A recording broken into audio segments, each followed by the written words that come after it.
خدا باپ کے زندہ و جلالی کلام میں سے زندگی برا کلام، پالوس رسول کا دوسرا خط کرنتھیوں کے نام، اس کا 13 باب 1 سے 14 آیت مبارکہ تک۔ یہ تیسری بار میں تمہارے پاس آتا ہوں۔ 2 یا 3 گواہوں کی زبان سے ہر ایک بات ثابت ہو جائے گی۔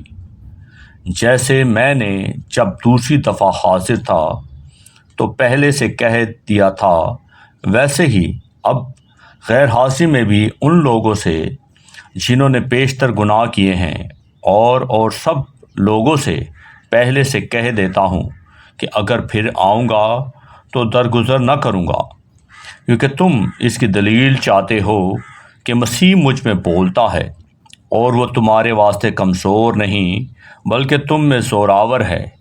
ہاں، وہ کمزوری کے سبب سے مصلوب کیا گیا، لیکن خدا کی قدرت کے سبب سے زندہ ہے، اور ہم بھی اس میں کمزور تو ہیں مگر اس کے ساتھ خدا کی اس قدرت کے سبب سے زندہ ہوں گے جو تمہارے واسطے ہے۔ تم اپنے آپ کو آزماؤ کہ ایمان پر ہو یا نہیں، اپنے آپ کو جانچو۔ کیا تم اپنی بابت یہ نہیں جانتے کہ یسوع مسیح تم میں ہے، ورنہ تم نامقبول ہو؟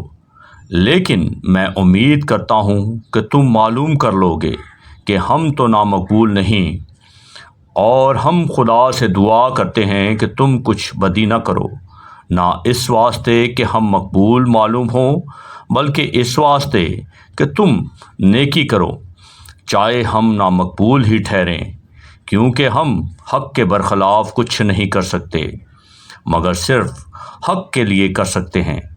جب ہم کمزور ہیں اور تم زوراور ہو تو ہم خوش ہیں، اور یہ دعا بھی کرتے ہیں کہ تم کامل بنو۔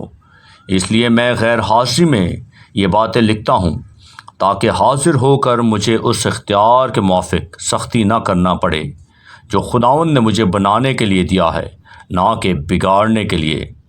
عرض، اے بھائیو، خوش رہو، کامل بنو، خاطر جمع رکھو، یک دل رہو، میل ملاپ رکھو، تو خدا محبت اور میل ملاپ کا چشمہ تمہارے ساتھ ہوگا۔ آپس میں پاک بوسہ لے کر سلام کرو۔ سب مقدس لوگ تم کو سلام کہتے ہیں۔ خداوند یسوع مسیح کا فضل اور خدا کی محبت اور روح القدس کی شراکت تم سب کے ساتھ ہوتی رہے۔ آمین۔ پاک کلام کے پڑھے اور سنے جانے پر خداوند کی برکت ہو، خداوند کا شکر ہو۔ آمین۔ اس زندہ اور جلالی کلام کو زیادہ سے زیادہ شیئر کریں تاکہ لوگ سن کر برکت پائیں۔ آمین۔